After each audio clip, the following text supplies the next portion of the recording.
Greetings, Physics 211. This is the lecture for Friday, February 24th. This is the day that we had to cancel because of the jazz festival who's taking our classroom. So thanks everybody for tuning in, that is, to the lecture. Today we're going to be covering starting in on chapter 6, and your homework for chapter 5 about forces was due, well, it's due at 10:30 on Friday, normal class start time. Hopefully everyone got that done. It was a pretty hard one, so if you have questions or anything, always feel free to ask the TAs or ask me, or ask a question, ask your teacher on WebAssign. I thought I'd start by covering a little bit about the test, which is now finally graded. Thanks for the work that the TAs did on that.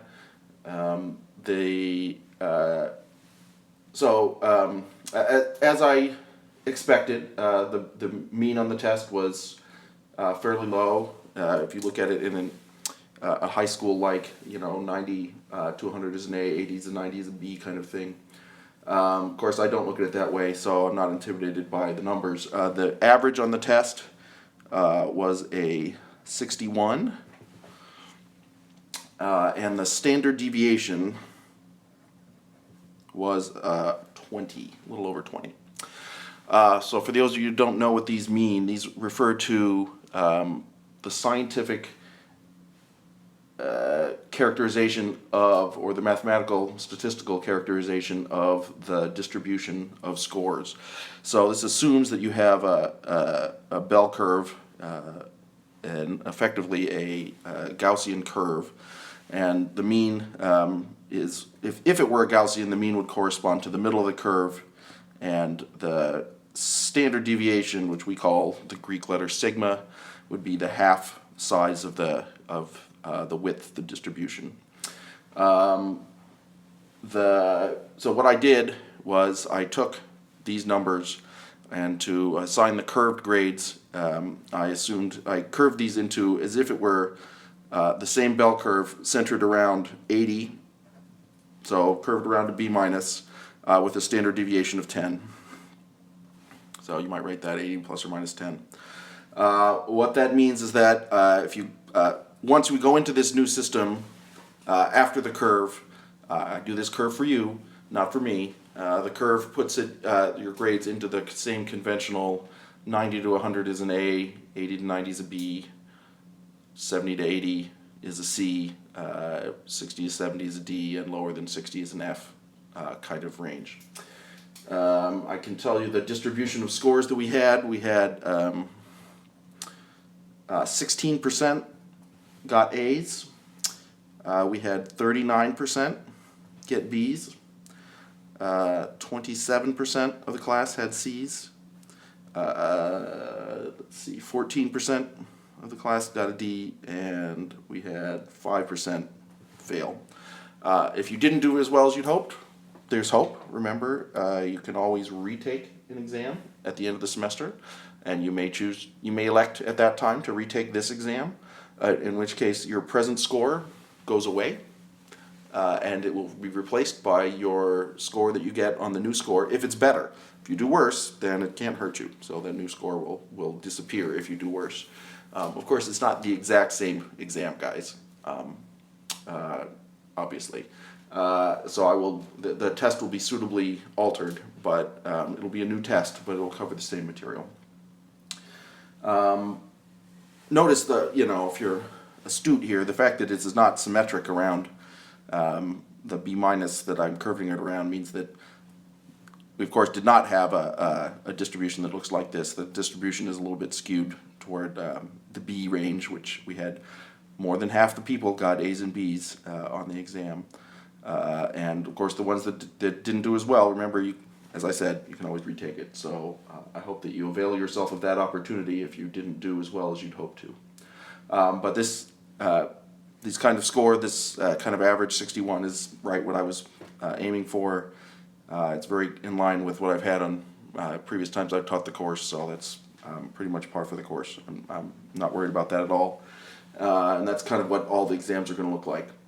I have said people that are not quite sure what the overall grading scheme is. Once I've curved your exam into this, your familiar high school grading system, it's going to look like what you're familiar with.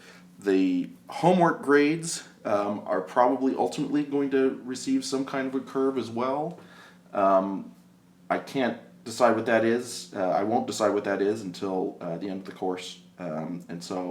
But it's not going to hurt you. I'm not going to curve your grades down. So whatever grade you get showing up in WebAssign is going to be sort of a minimum grade that you might expect. It can always be higher, but I'm not mean enough to make it lower. My dad tells me a story about a class he took where the exams were super easy and the average was like a 96 or something out of 100. And so the professor curved it around it just like this. So if you got 96 to a 98, that was a B, and 98 to 100 was an A, and 94 to 96 was a C. And I'm not that mean, so I'm not going to curve you guys down, but I will consider curving the homework grades up to make sure that I think I get the distribution of grades that's fair and appropriate by the end.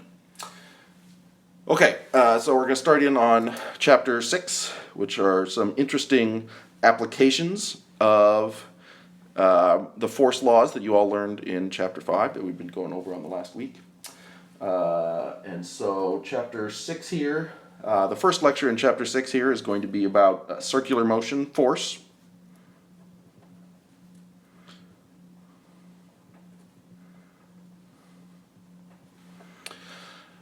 So, we learned about circular motion back in Chapter 4, it must have been, where we decided that, if you are moving in a circle at a constant speed, then you must be having a centripetal acceleration, so an acceleration toward the center of that circle that's equal to v squared over r, where v squared is the velocity and r is the radius of the circle if you're in constant speed motion.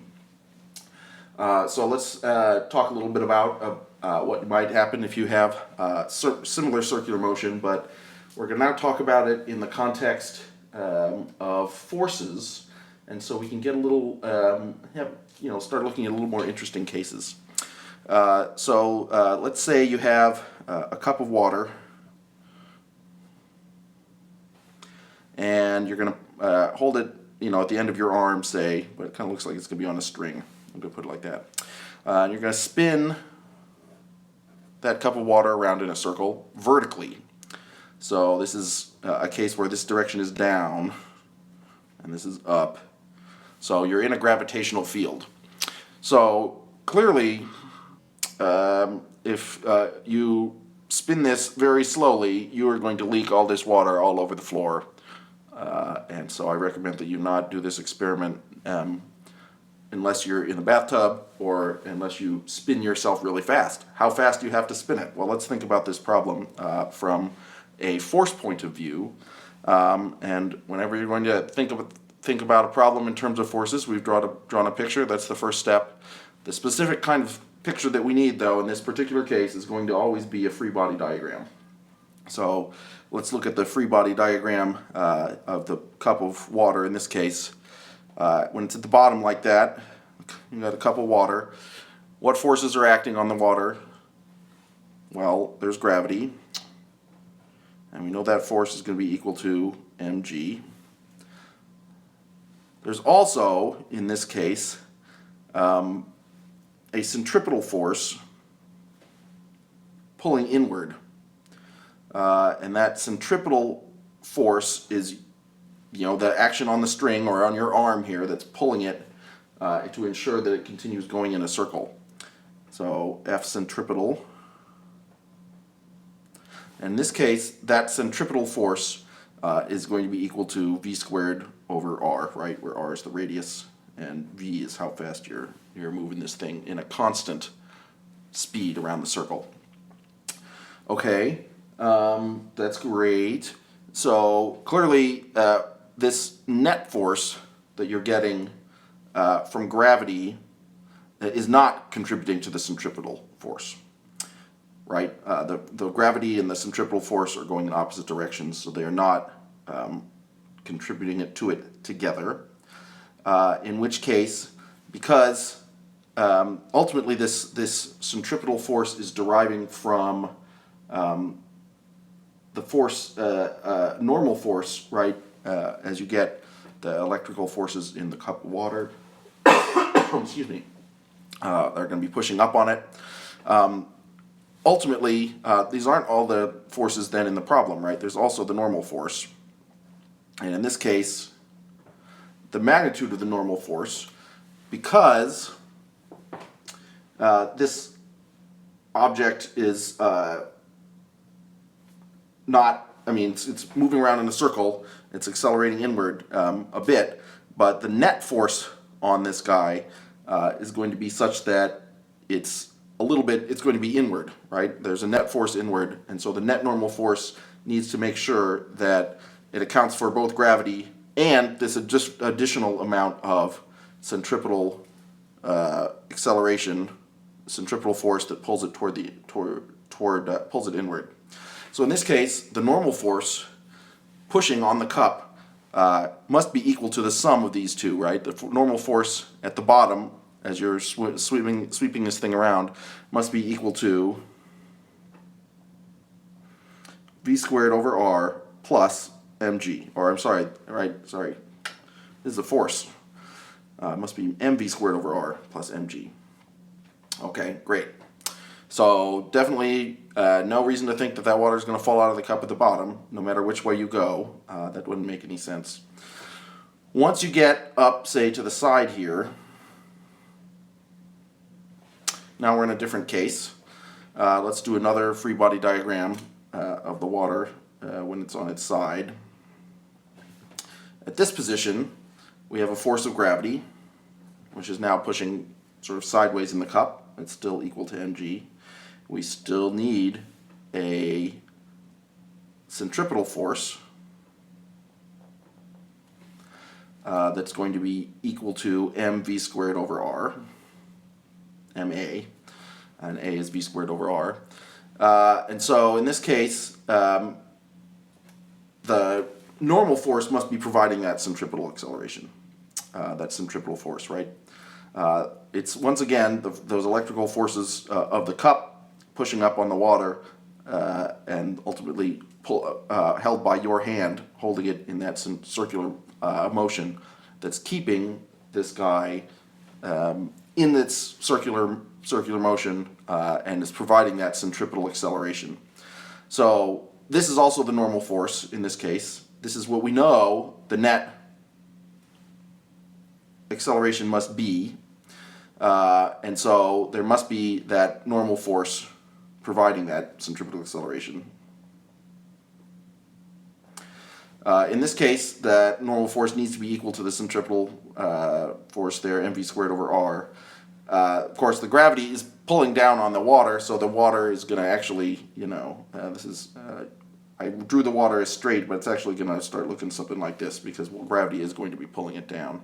But there's still a force, that normal force, holding it in place that's going to prevent it from spilling out, so long as you're spinning fast enough. How fast you need to spin is going to depend on angles and such like that. We're not going to go into that for this case on the side, but we will look at how fast you need to spin it when you're at the top. So let's do that now.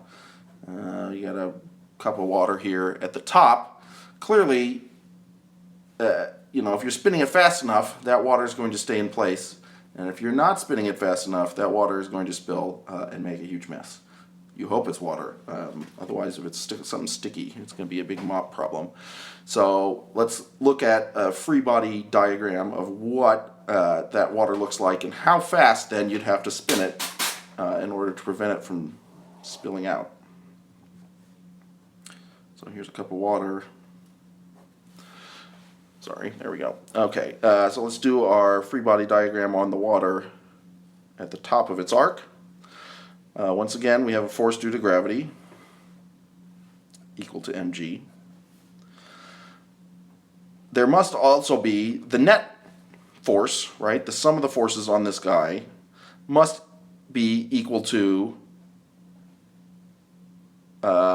enough to be able to